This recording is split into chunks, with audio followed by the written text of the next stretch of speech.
gets in. Carry On Alice breaks their hearts again. Pulling clear in the closing stages. Smart Call wins the Jambi Mid. And Smart Call comes home to win it in the main Chance Farms Paddock Stakes.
Good evening and a warm welcome to the fourth series of Breeding to Win. Up front, on behalf of the Breeding to Win team, I'd like to take this opportunity in thanking all the sponsors for making the Breeding to Win show possible.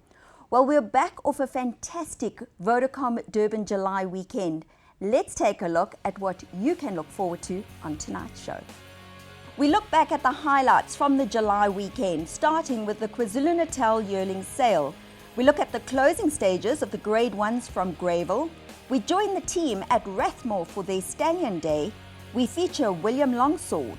Our studio guest tonight is Pierre Stradum. And finally, Fiona catches up with the connections of the Vodacom Durban July winner, Marinaresco. Minding hits the front in the 8th. Her 1,000 guineas success. Minding outclassed them. Architecture gallant in defeat.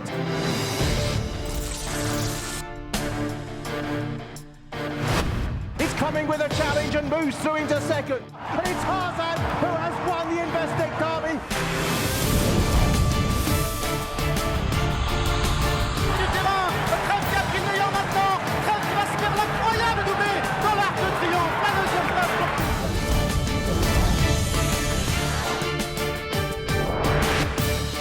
A length and a half away. He's 2 lengths in front. Chrome turns to gold.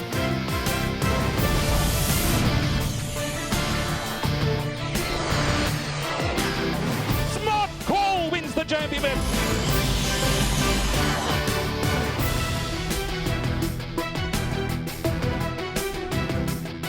Absolute thriller going to the line. It's Durban July.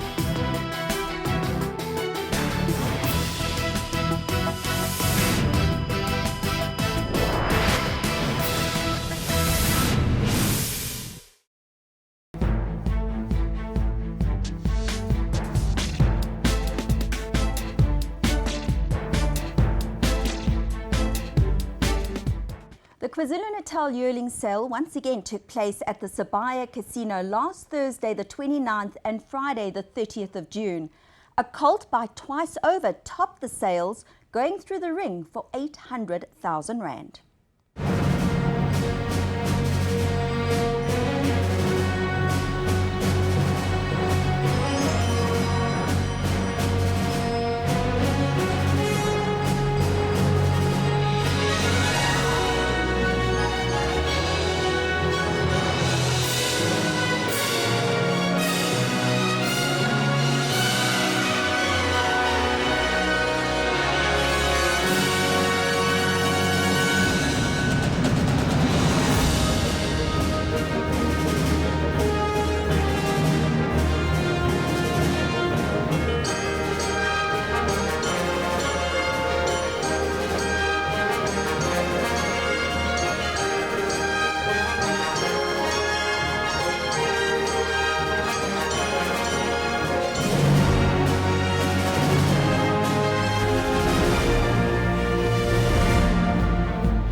There's a tremor of excitement. They homeward bound in the Vodacom Durban July. It's my turn. The conglomerate, Krambambuli. El Sahem starts a run. Edict of Nant on the outside. Brazuca's right there. 10-gun salutes trying to put in a claim. And it's Krambambuli the leader. It's my turn. El Sahem, Nightingale, Edict of Nant. Horizon on the outside. Black Arthur, Marinaresco, Krambambuli, El Sahem, it's close. Nightingale, Marinaresco. Marinaresco and El Sahem, they went over the line as one. Very, very close. Marinaresco the inside, El Sahem on the outside. An absolute stampede the last 100.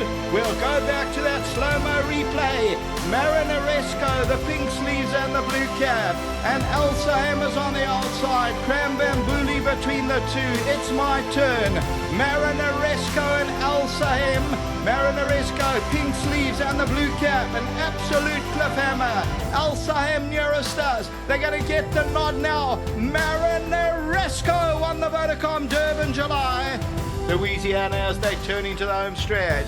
Kilauea still leads it. On the outside, Fort Ember. She's a giver. Bella starts up her motor towards the inside. She's got a length and a half to make up Jashential. But Bella now explodes through. And Bella comes home powerfully over the last 100 meters. It's Bella from She's a Giver. But Bella's too good and she wins by 3.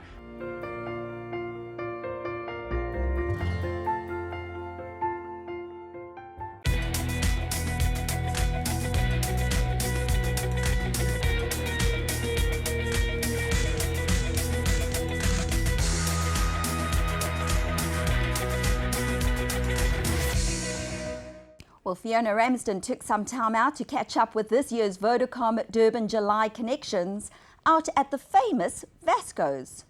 We've just had the Vodacom Durban July at Greyville Racecourse last Saturday, and how exciting it was too. Marinaresco won in fine style under top weight, ridden by Bernard Faidherbe. And I'm lucky enough to be at Vasco da Gama this morning to chat to winning owners and trainer Candice Bass-Robinson. Candice, let's start with you. What a fantastic win from this tiny horse under top weight, so courageous. Yeah, Fee, it was an incredible win. He's been an amazing little horse right from day one. He's always showed us that he's got ability. We bought him at the National Yearling Sales. My father chose him, and he was a little concerned that he was a bit on the small side, but he was a perfectly made little horse. And as I say, he's never put a foot wrong. He always runs a good race. He never lets you down. And I think on Saturday with top weight, he defied all odds, and I think that was an incredible win from him. And it must have been an amazingly emotional day for the Bass family. I mean, last year he was second, this horse. Just deprived your father of going out with a winner in the July. But a year later, first winner for his daughter, and as a lady trainer, that's just amazing. I think I got a bit lucky, Fiona, but yeah, he was unlucky to not win it the year before. It was a great run from him, and we went into this race thinking, well, we were always a little bit hesitant about the fact that he had to carry top weight, and so we weren't maybe as confident as we were the year before, and it was a really great surprise to see him get his nose up on the line, and it was a very emotional day for everybody, and you kind of there are all those little stats and things, but you don't really think about that. It's just that I was just really ecstatic that the horse had won, and obviously for Marsh and Bryn and Freddie and my father, it was amazing. It was very deserved. It takes a bit of doing, keeping a small horse like that going for a whole year and winning after finishing second last year. And I mean, his prep was good. Yeah, he had a very good prep. He obviously just that one run in the Gold Challenge, I think, which put most people off. He didn't run his best race, and he's not been a difficult horse to train. He's an easy horse to train. He takes very little work.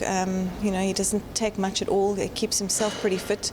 And he's a quirky little horse. He likes things to be done his way. He doesn't really like other horses around him in a race. And, he's got his own ideas, and he likes to be switched off in a race. And, he's got that incredible turn of foot. And I think that's his biggest asset that he has, and also he's got a will to win. He just wants to get his head in front no matter what. So I think those two things put together, as I say, always gives a really, really honest run, and he's just been amazing.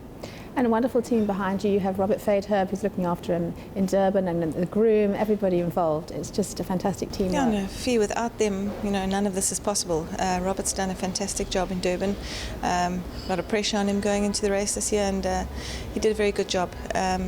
Obviously his groom, all those people that are behind the scenes that you don't ever see, they do a fantastic job. He's got a great groom, Mazuku, who looks after him in Durban, and as I say, it's an easy horse to look after, but he had him perfectly turned out on the day. He looked amazing, and to everybody, my whole team, everybody, Cape Town, from, you could name them all, farriers, vets, everybody, they all have their little part to play, and as I say, without them, it's not possible.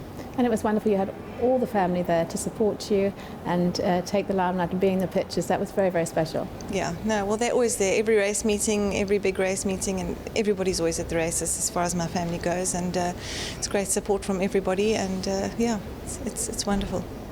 And the little horse, you're not sure where he'll go now? Yeah, we're not 100% sure yet. Obviously, there's the Champions Cup coming up at the end of the season now.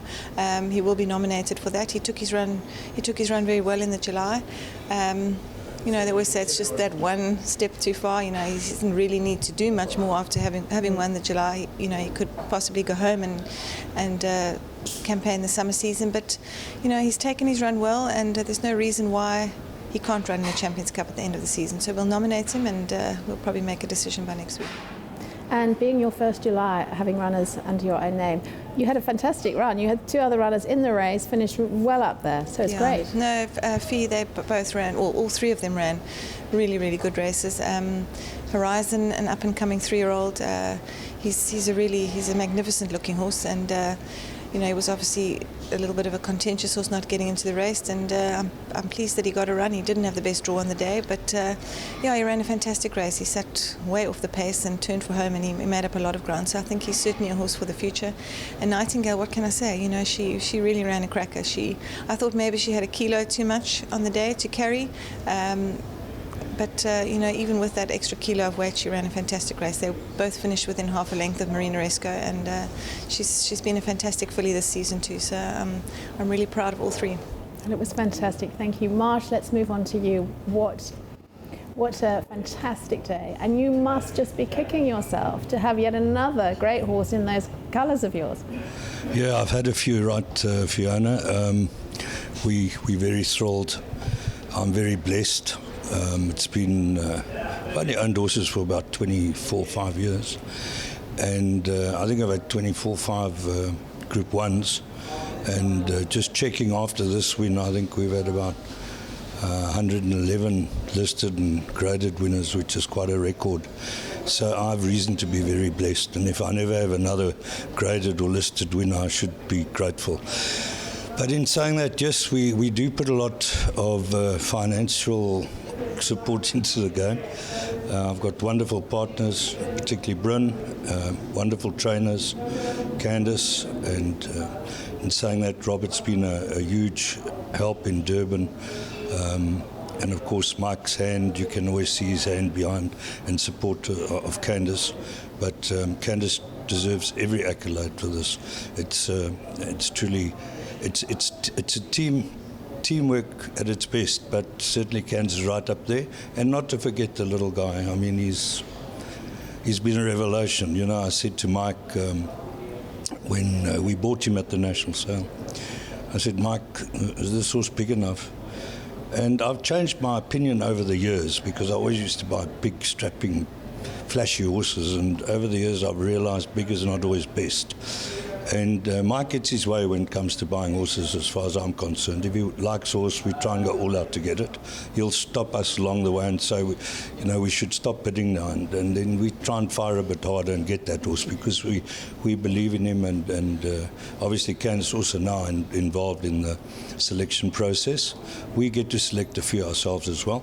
Those don't feature like this one. But yeah, it's been amazing, because Mike chose this horse, and hence when Mike chooses a horse, we always include him for a share, and that's how we all partners. It's good to have Bryn there too. And then you got Fred Green in as well. Freddie, similarly to Mike, we got him a few dud horses, but they weren't that expensive. but it's not the point that the cost of the horse is not always the pointer.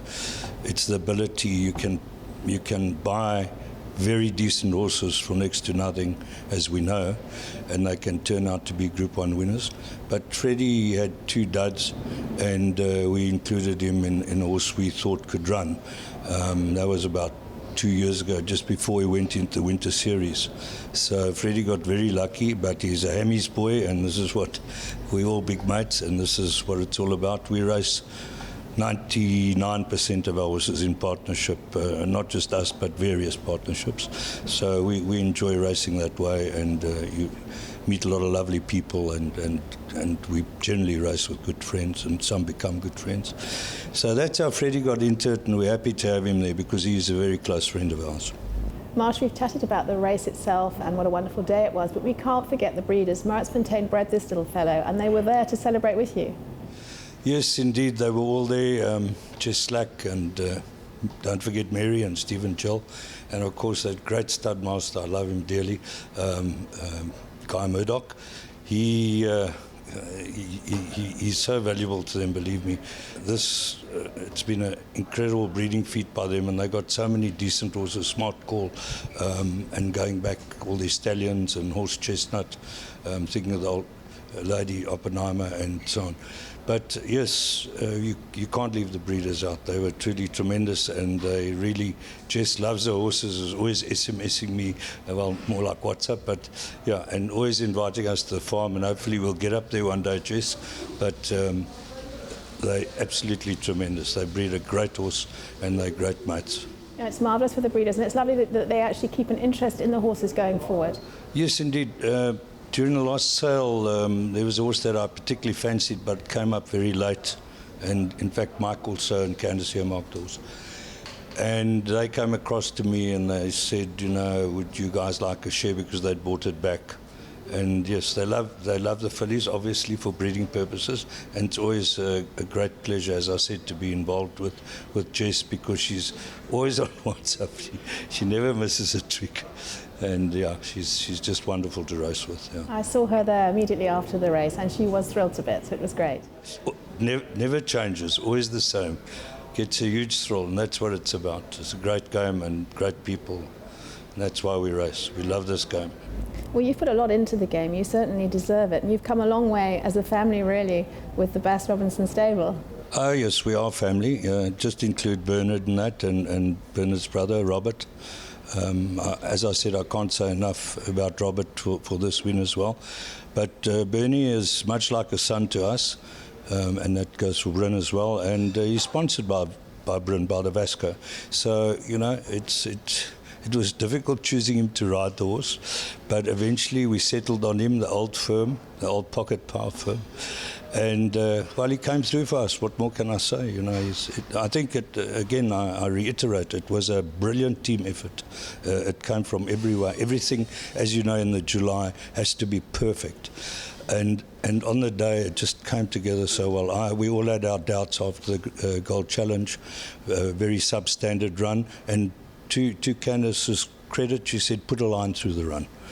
It was very hard for me to do, having watched horses, not my own necessarily, in build-ups to big races. I certainly couldn't punt the horse in that performance, but it's not about the betting. We're just so happy he won. I mean, he's such a courageous little horse. And yeah, it's been quite a ride for us, the family, Bernie, and absolutely magic. Wonderful. Well, we'll move on to you, Bryn. Now, Bryn, I was with you immediately after the race, and you were completely lost for words, so excited. What a fantastic moment it was. Yeah, I think it was incredible. I think my voice is still gone from all the party. I think it's something you dream of, but when it happens, you can't believe. I think the feeling is still surreal.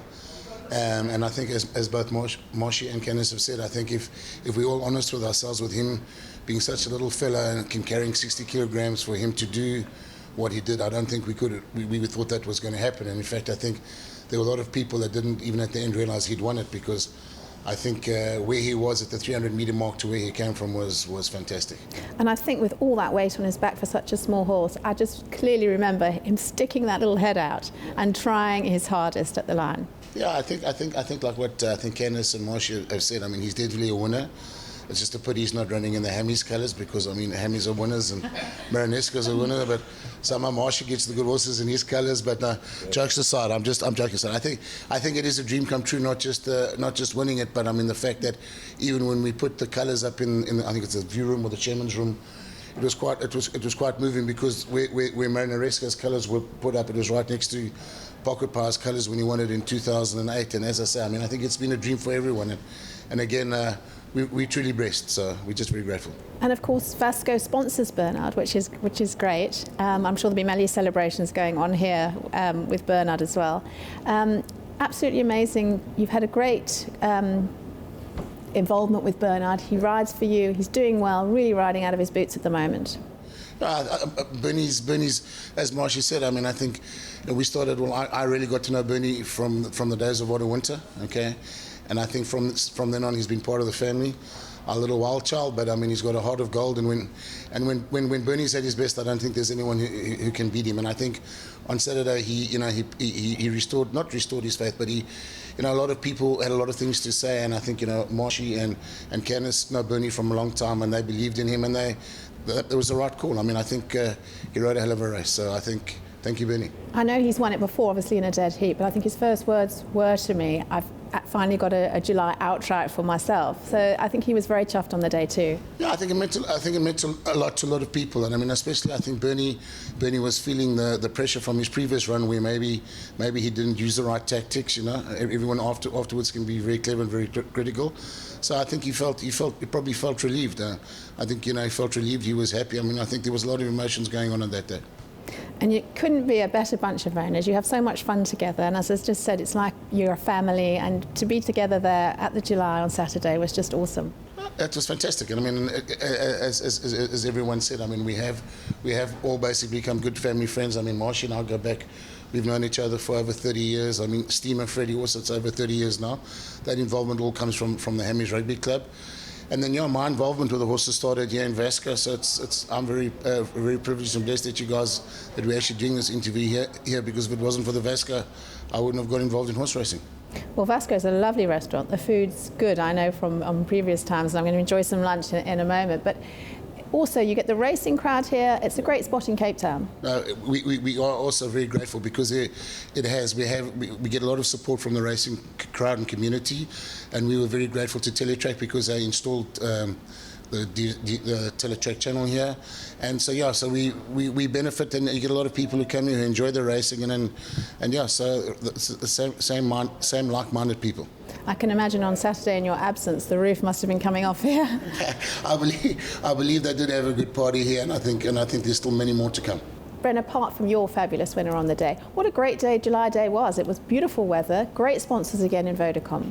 Yeah, I think a big thank you must go to Vodacom, because they put on a hell of a day. I mean, we have a lot of big races in the country, but I think the Durban July is definitely as I've learned, is definitely the one to win. And I think that what Vodacom did, the amount of people there, the colours, the tents, a huge thank you to Vodacom, because without those sponsors, these races aren't possible. So they did a fantastic job. And they're carrying on going for many years now, Vodacom. No, that's fantastic. And I mean, I think they put their money where their mouth is, okay? And all we can do is to Vodacom say thank you very much. I'm certainly one of their clients, so I'm sure I'm contributing a lot to their bottom line. Well, thank you so much for chatting to me this morning for Breeding to Win. Congratulations again to you all. What a fantastic day Saturday was, and I wish you many, many more wins with Marinesco.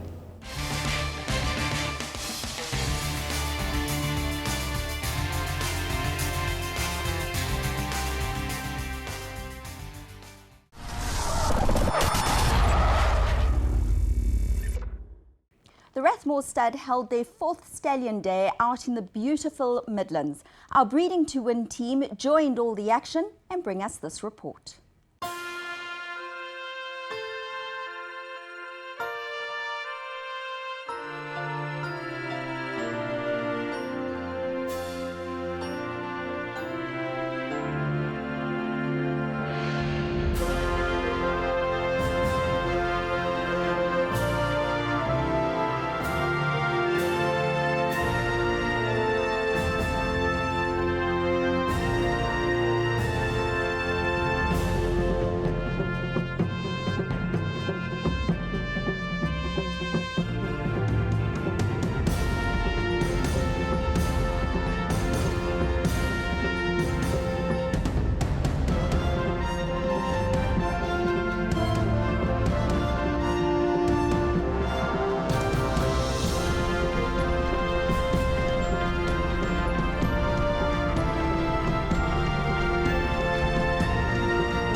Yeah, look, I think that the guys have done a fantastic job. I mean, it's just growing in stature every year. I mean, last year I think there was 100 of us. There's 200 this year.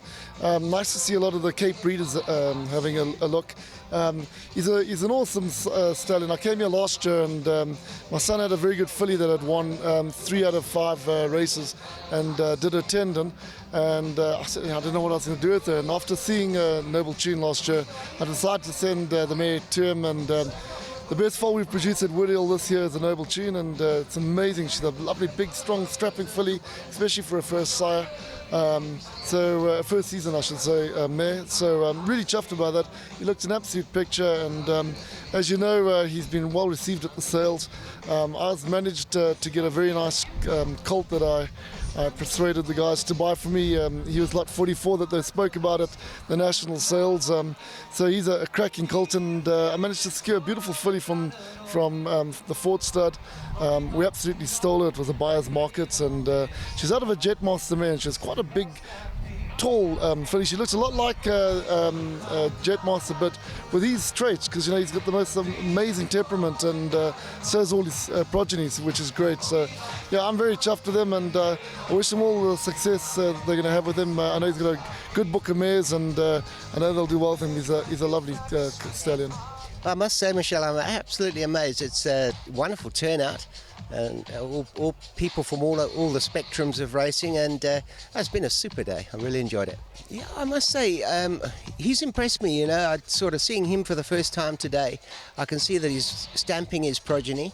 I hope they've got his temperament. I think they probably do, and I wish him well. I hope he does really well. He's presented his first crop of yearlings, which what I saw excited me. I have to say that they come in 2 parts. He's 2 of the most hallowed tribes in the world at the moment, Unbridled Song and Stormcat, and there's a distinct split. There were 3 big masculine horses, and the rest were more like him. I was very pleased with what I saw. I thought his one colt at National Sale was a handful of the best colts on display, and I bought all the best ones at the other sale. I thought they were amongst the best horses on the sale, and I managed to secure them for my clients. So I am very enthusiastic about him. I think, as I said just now, he's at ground zero, the same as Galileo was. And any other stallion. Your pedigree, your race record, and your good looks bring you to here. The future is your progeny, and I like what I see. We're very pleased. We've had people from all over the country, all the breeders, and it's been great to see everyone come and have a look at our boy. And we're very proud to host everyone. Thanks.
Horse racing, as we know it, is a sport of mixed emotions. It can take any racing enthusiast to the highest of the highs and bring them down to the lowest of the lows. A man that knows that all too well is multiple group winning jockey and champion jockey, Pierre Strydom. Pierre, thank you once again for joining us on the Breeding to Win show. I know it's been a while, but lovely to have you back in the hot seat. Yeah, pleasure to be here, Jules. You almost make me want to cry. Well, let's talk about last Saturday, because you go back a year ago, you won on the conglomerate, the Vodacom Durban July. I mean, that for any jockey is, a sensation. It's a dream. You've now won the July, I know on a few occasions, but it's a memory stamped in that memory bank forever, the Vodacom Durban July. Yeah, Julia, the July is the race of the year in South Africa. No other race comes close. So obviously, even myself, I've had last year, before the July, I just came back from breaking my collarbone. So obviously try to push myself just so that I can be sort of fit and prepared to ride on July Day. This year, same thing. I was meant to take a couple of weeks off, a little bit of wear and tear in the body, and didn't take off enough time. And so just to get back to ride in the July meeting, I mean the July itself is the biggest race, obviously, in my opinion, by far. And but just to be part of the whole day, there's so many features, and it's such a vibe. And when you get to Durban, you just feel like, this is that time of the year again. Well, this is what racing is all about. This is what we're here for. This is what the early mornings and the hard work and the dedication and the broken bones and everything else that goes with it. And every trainer, owner, jockey, breeder aspires to win the Vodacom Durban July or just be part of it. Yeah, I mean, you actually, months after you win the July, you still get well wishes. It's crazy. I mean, you think people have forgotten about it 2-3 weeks or a month, but months later you still get congratulated. So that's the race of the year that everyone remembers, and looks like a lot of people take part in. Now, obviously, it is everybody's dream to win the July, but I think just winning a race on July Day is also memorable. Yeah, you know. You just feel the vibe, and there's so many people there, and can I say important people that play big parts in racing. They're all there, and they part of it, and then you get all these celebrities that you read about. I mean, most of them we don't see, we're stuck in the jockey room, but obviously you look in the newspapers and the magazines, and you see they've all attended the July. So it's nice that they are there, and that you've won one of the little big races there, and that there's exposure. Now, obviously, this year, Pierre, not so great for you because you won the Gold Vase with Justin Snaith's so splendid captain, but obviously with an objection, it was taken away. Just take us through the race. Yeah, it was one of those meetings that I really don't want to be repeated. Obviously, Captain Splendid, he was my first ride on the day, and it was a 3,000, and I had to diet a little bit for the horse, and his horse is quite strong. He can pull quite a bit. But lately, I've been saying, if you want to pull, I'm going to throw the reins at you and see if that will make you settle. And it seemed to be doing the trick, because he's run 2 good races with me now. Funny enough, when Richard Farid and others came around about the 2,200 meter mark, my horse dropped the bit completely. He never helped me at all. In fact, I was at him off the bit, and I went through about 700-800, and I knew that the way I'm travelling, he's not going to give me a good fast kick. I better get him to start rolling, especially since the track was rock hard. There was no give in the track, and a slight tailwind, so there was no about sitting and waiting in the straight. You had to get going. So when I came to the straight, obviously I started making my move, and he was getting going, but he was not really putting his best foot forward. I could feel that he needs a challenge, and obviously I took him towards where I heard the horses coming in outside. I thought, well, let me move towards him, and he'll fight and make a race of it. So I had to take him to other horses, and but it gave him a challenge, and he got back into the race, and he started fighting. And obviously, we held on, but it's like your heart sinks when you get past the winning post and you trot back and you hear the siren goes. I mean, the July itself, my horse, he only had 1 run before the July, so he hadn't raced for quite a bit. Maybe he's had some soundness issues. By having a firm track will suit some horses, and some won't be suited. And I don't think it's my turn to really enjoy that firm track on a day. He wasn't leaning on the right leg, and he was trying to lug. Not comfortable. Yeah, he was just trying to lug out. When others came past him, he wanted to run in behind him. he definitely wasn't enjoying it. Let's just talk about your season that you've had, because you've been plagued with injuries. So it's been a bit of an up and down season for you. Yeah, I've actually been off a lot. Little injuries when you've been riding for 36 years now. Something has to go. I think I see a lot of old people, and I'm close to that. And you see they walk funny and Not they quite old, limp. Pierre. You're only a few years older than me, so Yeah, please no. don't say you're old. No, I see we're getting this. Okay. And you see they walk, they limp and whatever. Now I can imagine like a jockey does it for 35 odd years. The strain on certain parts of our body has to catch up sooner or later. So currently I'm off a couple of weeks. I should have been off longer before the July, but you just come back riding too soon because you need to ride in these big races. I think might speak out of turn, but I believe Andrew Fortune, he's having issues with his knee as well. I think he's going in for a knee replacement. I heard something like that. So funny enough, him and I will go to the same Cairo, and she's told me that he's definitely come back too soon. Yeah. But as a jockey, you feel if you don't compete or you don't ride, you lose on horses that you've been riding and been doing well on. And when you get back, those horses are gone, or the trainers have moved on. And it's also like you almost running out of time. You want to try and get in as much riding as possible. I know I'm talking from my dad's day. I mean, you just rode with broken bones, put the pain away and you carry on. But that pain eventually catches up. That's the problem. I mean, like if I ride and I get onto this, to canter down, I feel my knee is definitely not feeling right. But when you ride in a race itself, you don't feel it. I think because of the adrenaline. The adrenaline, it's blocked out and you know what you've got to do. But in hindsight, that's not good for you because it's going to catch up. But not only the injuries, financially you also, you might have earned good money, but if you don't keep earning for that month, you'll start going backwards. Yeah. So there are a lot of reasons why we keep riding and push through injuries that we shouldn't be doing. Shouldn't be riding through those injuries, and it's going to count at the end. What's the goal next season for you?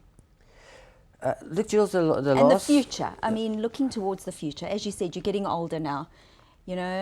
Time is telling, so your body's telling. What have you got at the back of your mind? Well, I wanted to initially stop riding at 45. I don't know where I would go in. Apparently, I've been offered to work for Teletrack. I've been offered other little jobs as well.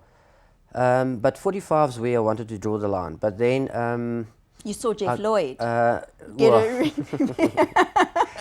tell you now. So one of the reasons why I carried on going is because got married again, 2 young kids. And Jeff Lloyd, I believe he's broken 5,000 wins. And I'm not going to stop till he stops. So I've got to keep going until he stops so I can stay ahead of him. And then I'll probably keep riding till I'm 55. Financially, I've sort of got my life in order. But at 55, I'll be able to draw the line, get pension, and take it easy from there, and do something else to keep yourself busy. And hopefully stay in racing.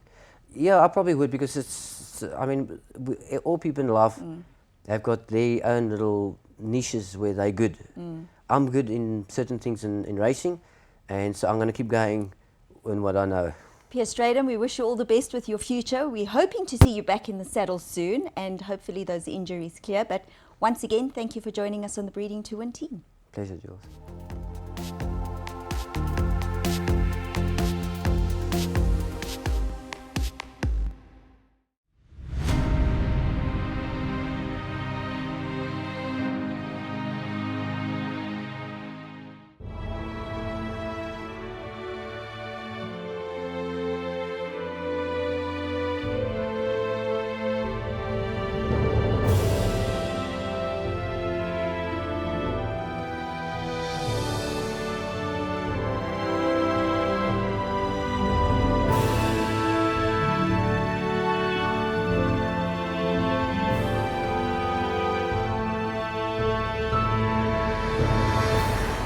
Wins as he did and as many years in the breeding shed as he has, when he comes at you now, watch to see how straight those legs come forward, with every joint lined up with one another, and all those joints appear to be 4- or 5-year-old legs instead of 20-year-old legs.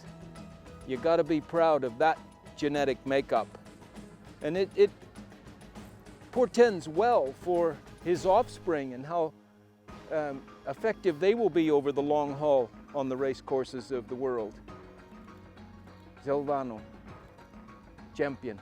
Bolsovano, Irish Flame, Bolsovano past the 200. Bolsovano's finding more from Irish Flame. Happy Valley's running on. It's Bolsovano and Irish Flame. Bolsovano, Irish Flame. Bolsovano has won the Vodacom. What a win by number 6. Bolsovano has won it.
The son of Captain L and Cape Guineas winner William Longsword retired to stud at the end of last year.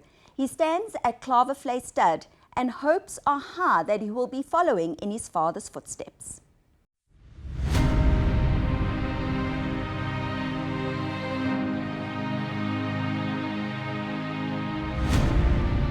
Claverflay Stud are proud to be standing the magnificent William Longsword for the 2017 breeding season.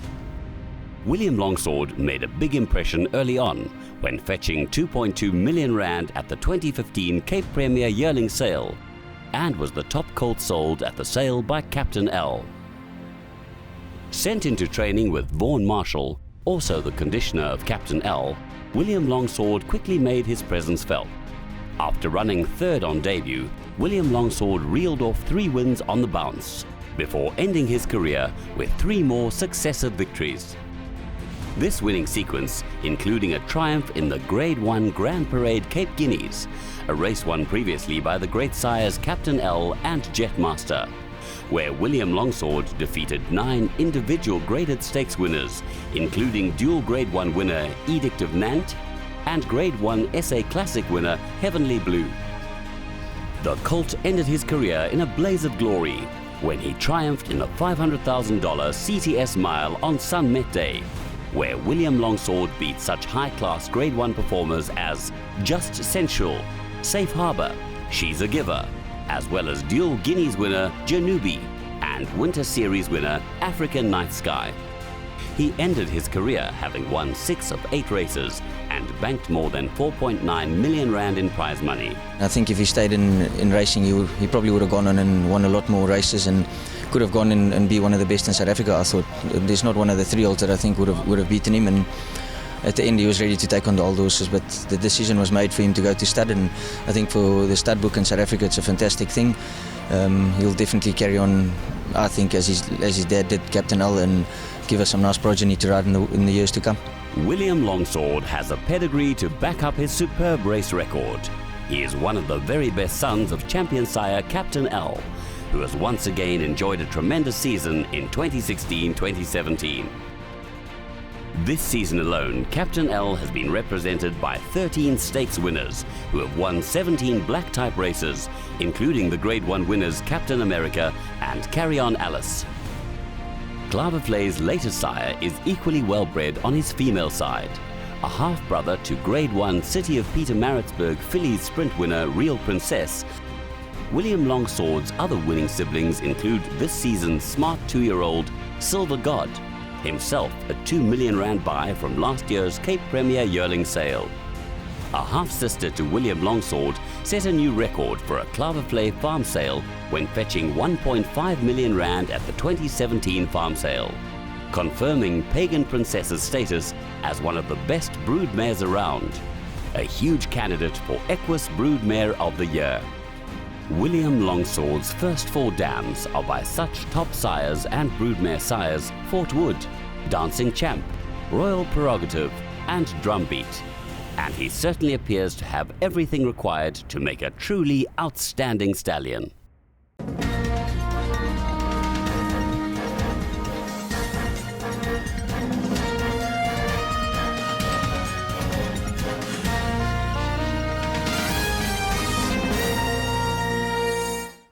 Well, that's a wrap for our first edition of our 4th series of Breeding to Win. Thanks for joining us. On behalf of the Breeding to Win team, we wish you a good night and a great week ahead of racing.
Carry On Alice breaks their hearts again. Pulling clear in the closing stages. Smart Call wins the Jambi Mid. And Smart Call comes home to win it in the main Chance Farms Paddock Stakes.